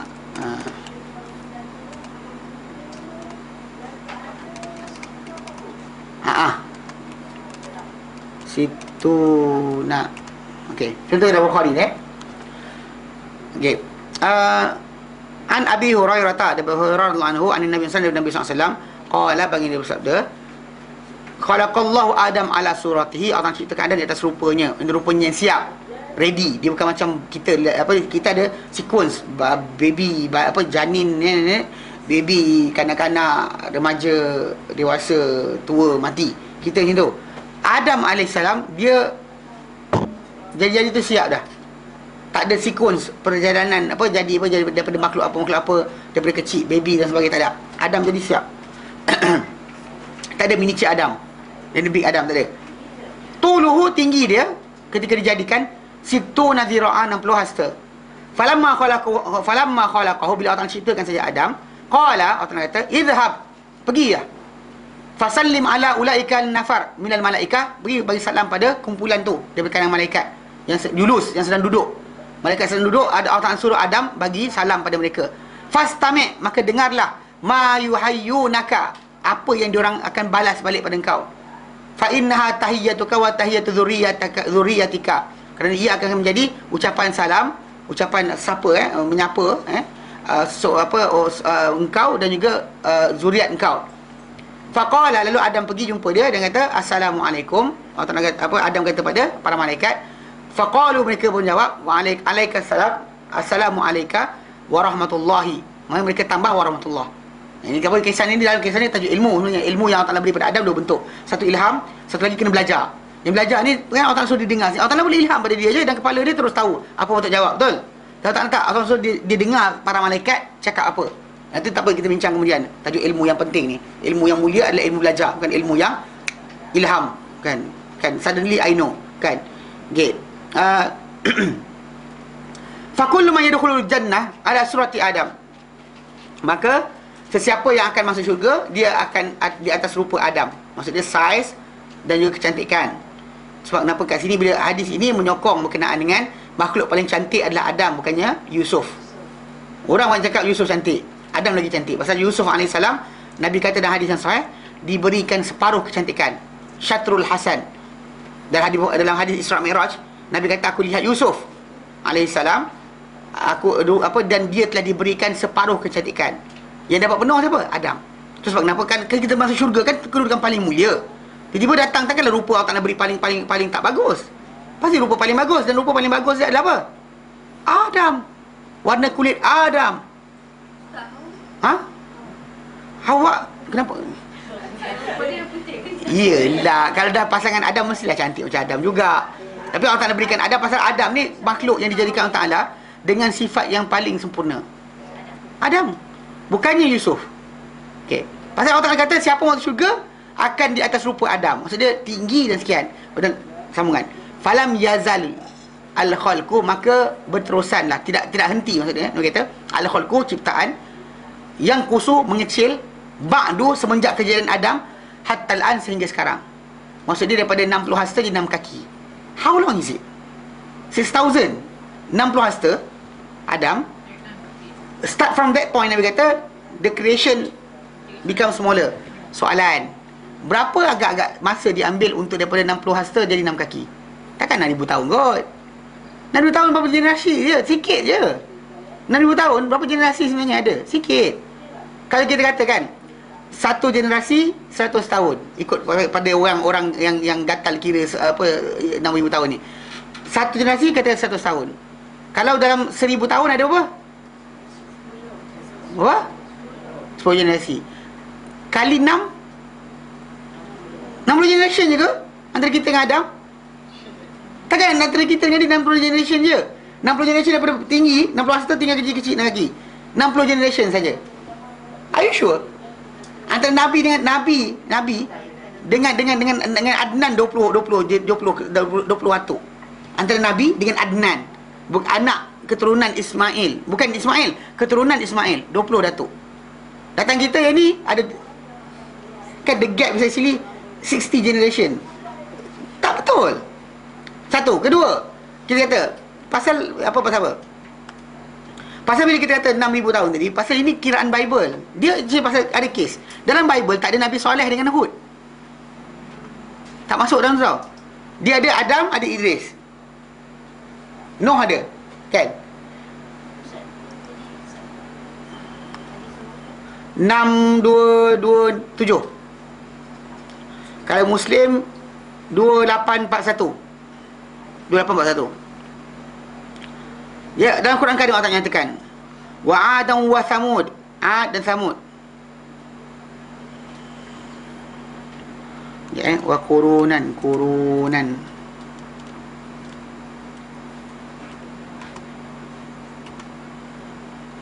Al-Furqan 38. Nah, Al-Furqan 38. Pasal Nabi Saleh dan Nabi Hud tidak ada kisah dalam Bible. Ni kita tahu betul tak ada langsung. Furqan.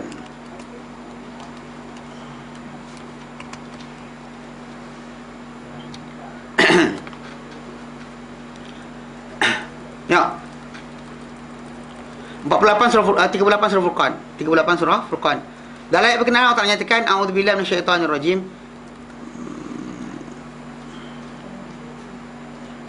Okey. Ayat 38 okey. Orang apa? Start dari awal ni. Ambil dari 37. Wa qaum Nuhin, dan kaum Nuh.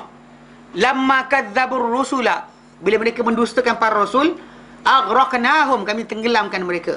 Wa ja'alnahum lin-nasi ayah, yang kami jadikan mereka untuk manusia sebagai tanda. Wa atadna lidh-dhalimina, dan kami siapkan untuk orang zalim azaban alima, azab yang pedih. Wa 'alam wa samud, dan Ad musnah juga. Wa samud, dan Samud musnah juga. Wa ashabar rasi, ada kata di kawasan apa? Ashabar rasi ni saya tak ni pasti pasal ada percanggahan berkenaan kedudukan mereka. Ada kata kaum Syuaib, ada kata sekian. Wa qurunam baina dzalika, dan juga apa? Generasi-generasi. Kan ashabar rasi ni bukan kaum Nuh. Dia awal lagi. Ya. Ad, Samud, dan juga ashabur rasi, dan qurunan, generasi-generasi. Baina dzalika, di antara itu kathira, banyak lagi. Macam inilah kita tengok. Dalam hadis yang sahih daripada asar sahih daripada Ibnu Abbas, dikata di antara Adam dengan Nuh AS ada 10 generation.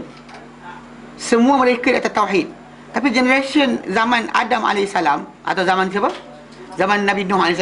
Nuh sendiri tinggal di tengah-tengah kaum dia 950 tahun. He himself 950 tahun. 1000 kurang 50. Dia saja, itu generasi dia. Kalau tambah semua sekali sampai Adam, kita katakanlah satu generasi doang 1000 tahun. Kalau dia sampai Adam dah apa? 10,000. 10,000 lah, 10 generasi. Kalau kata 100 tahun betul, tapi umur mereka bukan macam tu. Betul tak kenapa saya kata tadi, daripada 60 hasta nak jadi 66 kaki, dia perlukan masa yang panjang. Bukan dia magic macam ketok lagi anak aku. Bukan macam tu. Maksud dia sekarang ni bila orang salah faham, dia sebenarnya terikat dengan Bible. Tadi tak boleh. Bila orang tu kata terikat dengan Bible, banyak masalah. Dalam Bible letakkan tarikh dan sebagainya. Pertama, kerana mereka tulis dengan di tangan mereka sendiri.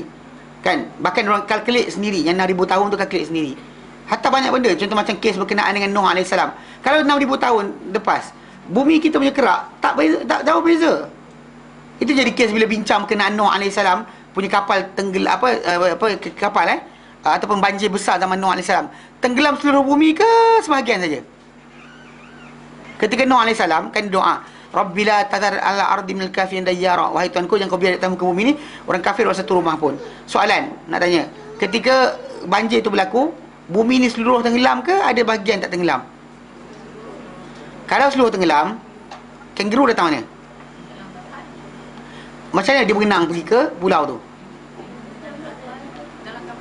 Dalam kapal tahu. Lepas tu tenggelam, kan semua dia tenggelam. Okey, bila kapal tu mendarat, dia tak ada macam, dia bukan macam bas ekspres tau. Turun dekat dari duta satu. Tahu? Ini saya bukan buat lawak, saya buat lawak ni. Okey ya. Sekarang ni kapal tu mendarat atas bukit. The ship itself mendarat bukit. Tak tahu bukit mana. Sebab saya kata bukit mana, dengar sini. Bila mendarat bukit tadi, okey, lepas tu kalau scattered binatang tadi, kemudian kerak bumi berjalan, logik. Tapi kalau kata kerak bumi macam sekarang, dan katakanlah mendarat di satu tempat, katakanlah mendarat di Amerika Syarikat, so binatang Malaysia datang mana?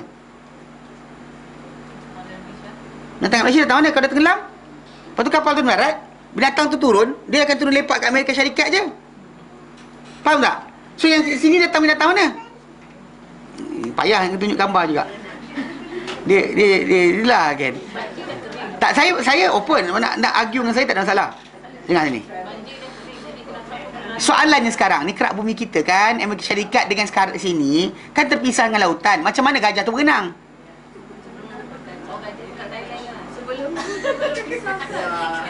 Okey, soalan sekarang ni, masalahnya benda tu bukan tempoh dekat. Kan dia kata tak pisah, tahun bila?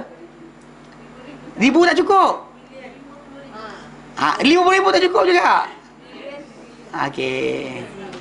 Jangan. Ya, okay, saya tunjukkan gambar. Dia payah juga, tak ada gambar masalah. Okey. Dia betul, memang betul. Kan dia kata manusia ni perlukan gambar. Perlukan apa untuk tunjuk. Zaman kan moden. Zaman dulu bayangkan orang tua kita belajar tanpa gambar. Percaya je Tok Guru dia kata apa. Jangan saya kata, Tok Guru, saya ustaz. Dengarlah cakap saya. Tak, tak macam itu. InsyaAllah. Okay, dengar ni. Dia ujung yang kita sekarang ni, ini kita. Ni kita. Tapi sekarang sebenarnya kalau ikutkan masa bertukar, masa berjalan. Sekarang ni Kak, tadi akak cakap dia kan, saya kata apa? Bila Nuh AS, katakan ini rupa kerak bumi dia, 6,000 tahun dia macam ni juga. Soalan sekarang, bila mendarat kapal, okey, kapal mendarat mana? Okey, India, okey. Tak apalah, letaklah India, tak ada hal. Tak ada hal, letak India, okey. Letak kat India. Okey, lepas tu binatang sini datang mana? Bila binatang tu turun, kan, lepas mendarat, okey, turun. Semua turun, okey, betul turun. Okey, yang gajah lintas lah daripada India dia pergi ke Afrika. Okey, fine. Kan, dah kering. Okey. Kemudian Malaysia turun lagi mau 3-4 ekor. Kemudian sekian. Soalan sekarang, yang ni datang mana? Dia punya kangaroo. Kuala lembab gila tu, duduk diam kat atas pokok. Kan macam panggang, makan sikit dia diam tidur. Makan sikit tidur je. Macam mana nak berenang daripada sini ke sini? Okey, kata tak usah kat Turki. Ambil Turki pula kat sini. Kau mendarat kat situ. Macam mana binatang sini wujud? Kadang dia kata ini rupa kerak bumi kita sekarang ni. Kita extend, kita kata Nuh AS 4,000 tahun lepas. Around 4,000 tahun lepas. 2,000 years after Adam, 4,000 tahun lepas. Soalan sekarang tanya, kalau macam ni, macam mana binatang tu wujud? Macam mana binatang kat kawasan sini? Ini jadi kes di sisi orang-orang Kristian, orang-orang apa, ateis. Dia makin gunakan hujah ni, kata tengok Tuhan tak ada. Kisah Nuh tu bohong. Dia kata, alasan sebab memang logik lah. Kalau kapal tu darat kat sini, darat kat Rusia, binatang Amerika Syarikat datang mana? Lepas tenggelam, tak ada binatang dah. Habis. Kalau lepas tenggelam, tak ada benda dah kat bumi ni. Betul tak? Sekarang ni, macam mana binatang tu berenang, berjalan dari sini, nama ini kuda. Patah balik. Okey, 40 juta tahun lepas. Tunggu. Okey, saya patah balik. 10 juta. Dia lenggang sikit kan. Dia actually tahu tak benda dia tahu macam mana bahawa kerak bumi berjalan. Sebab ni kawasan ni. Ni India kan? Ni kawasan yang jadi gunung Himalaya ni. Ni kawasan ni. Pasal dia kawasan tu makin menolak. So dia reverse balik. Reverse, dia tengok gerak bumi dia punya movement kan. Dia patah balik. So dia patah balik lah. Dia patah balik. 10 juta tahun lepas. 20 juta tahun lepas. 30, 40, 50, 60, 70. Tak cukup lagi. Tak boleh. Kalau ini darat kapal sini tak ada binatang. Kan? 80, 90, 100, 110, 120, 30, 140, 150 juta, 60 juta, 70, 80, 90, 200, 210, 220. Ni paling dekat. Kalau reverse lagi, dia dah jadi ni jauh balik. Maksud dia seperti ni. Yang paling dekat antara ni dia kata paling dekat lah. Paling dekat yang ni. Maksud dia katakanlah, okey, sini kita buat analogi. Katakanlah lepas tenggelam bumi ni, kemudian kapal Nuh mendarat kat sini. Sinilah mendarat sini. Kemudian binatang pun turun. Okey, turun semua, turun. Separuh lari sini, separuh lari sini. Kan? Lepas turun. Bila dia turun, scattered kan, berselerakkan. Okay. Lepas tu kerak bumi berjalan. So tak ada masalah lah binatang tu ada dekat Australia. Tapi kalau dia kata kerak bumi macam ni, kapal Nuh mendarat mana saja akan jadi alasan bahawa orang tolak kisah berkenaan. Nampak? Sampai last sekali macam Harun Yahya pun terpaksa kata apa? Dia berlaku pada kawasan tertentu saja. Sebab dia tak ada jawapan. Sebab dia ikut sangat dengan Bible ni kata 6,000 tahun lepas. Salah. Contoh lain. Pernah dengar cerita berkenaan tengkorak 5 juta tahun dulu? Dijumpai di Afrika. Kan dia kata sekarang the origin of human is actually from African. Why? Sebab di Afrika ditemui tengkorak manusia umur dia 5 juta tahun. Masalah ada banyak benda. Pasal saya bertekak dengan seorang profesor daripada UIA. Dia datang ke Yaman nak ajar evolusi pada orang ramai. Dia ni. Nama saya tersebut. Okey. Profesor ni dia kata evolusi ni perlu dipercayai sebab dia bimbang nanti kalau dia kata benda tu benar, tiba-tiba umat Islam tak percaya, maka terlepas peluang. Dia kita orang lawan, kita bertekak dengan dia. Tapi dia profesor, kami student tak boleh belajar lagi. kita bertekak kat Yaman tu. Dia air apa tu kena hujang gitu kan. Air botol mineral 3 botol habis.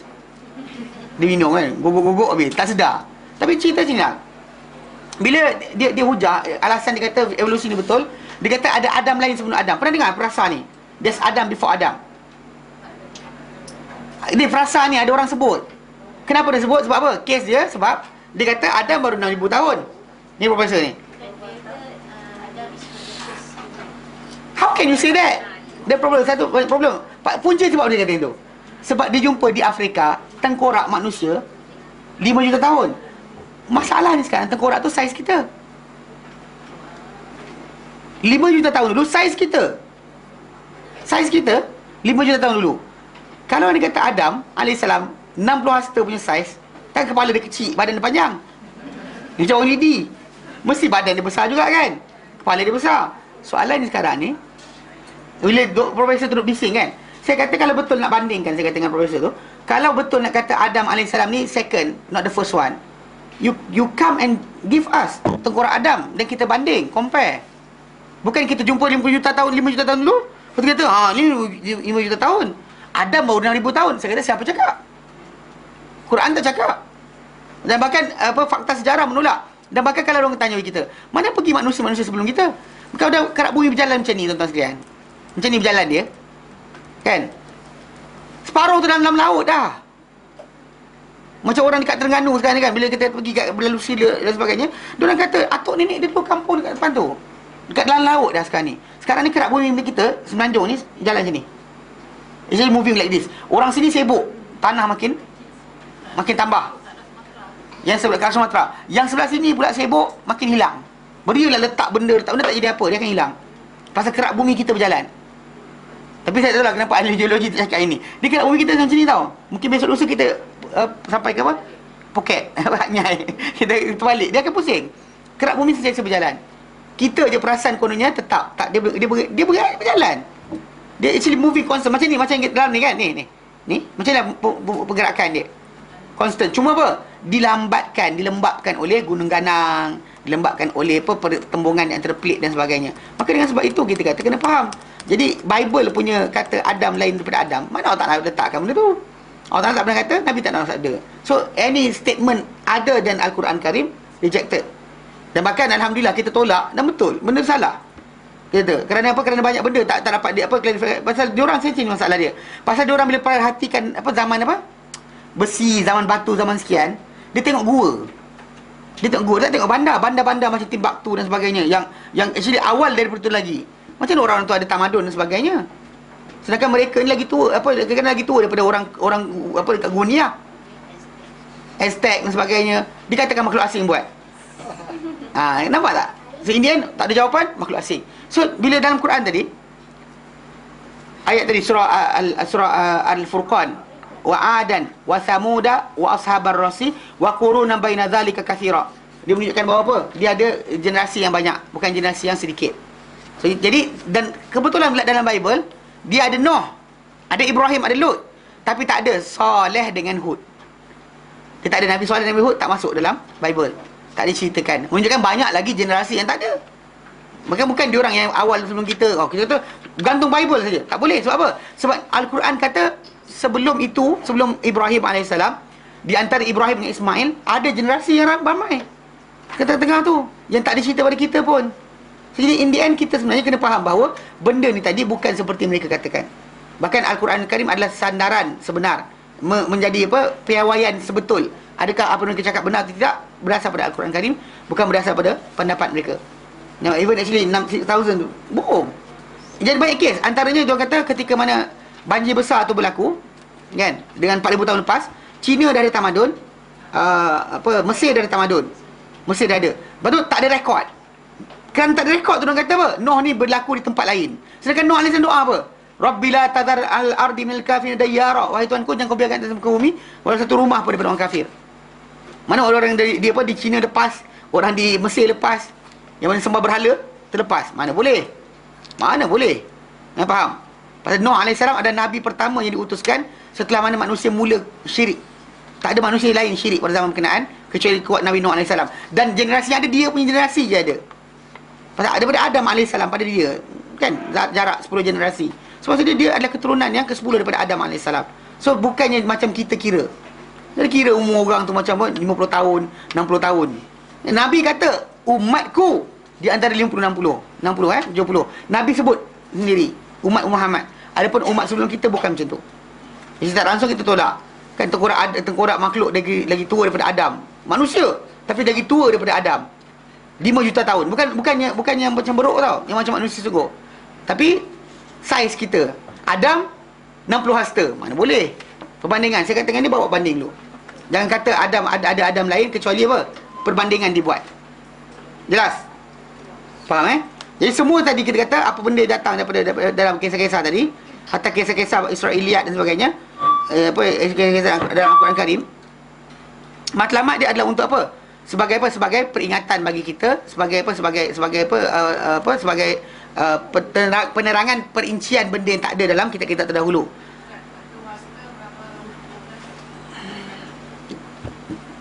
Satu hasta. Satu hasta. Bukan satu kaki kot, bukan. Ada kata satu hasta yang tu. Mana satu hasta? Ni satu depa kan? Satu hasta. Lebih kurang satu kaki lah. Ayah ambil ada base sikit. Payah nak menang tak? Mari, ambil.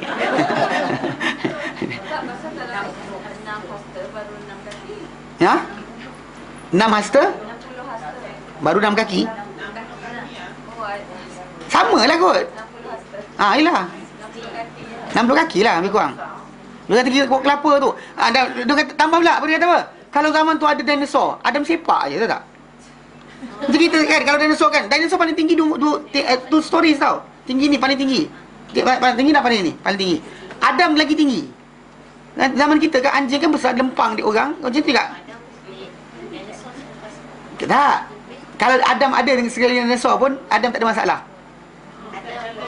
Why? Kalau dia kata zaman Adam Adam tak ada masalah sebab dia besar. Dia pasal sepak je dinosaur tu. Betul tak? Macam kita sekarang lah, binatang bersaiz kita kan. Macam tu zaman Adam AS. Yang gambaran tu nak jumpa gigi. Kan gigi sebatang dia lukis besar-besar. Bohong, orang bohong. Kita kena tipu. Kalau Adam tak ada masalah. Ini biasa lah. Pasal Adam besar. Adam lempang je. Nabi Adam tu dia manusia pertama atau makhluk pertama? Manusia pertama, makhluk pertama. Sebelum dia ada malaikat dan juga iblis ada sebelum dia. Kat bumi. Sebelum tu ada jin dan sebagainya kat bumi. Manusia pertama je. Okey. Wa tafsila kulli syai' wa hudan wa rahmatan liqaumin yu'minun, dan sebagai petunjuk dan juga rahmat untuk kaum yang beriman. Surah Yusuf ayat ke-111.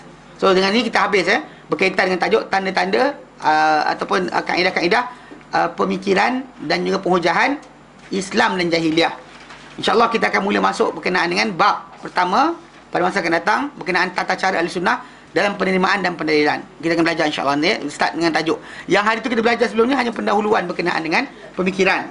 Buang dulu perangai tak senonoh tu, baru boleh belajar. Jelas Okay, baik, kita berhenti kat sini. Wallahu a'lam. Wassallallahu ala sayyidina Muhammad wa sallallahu alaihi wa alamin. Assalamualaikum warahmatullahi wabarakatuh.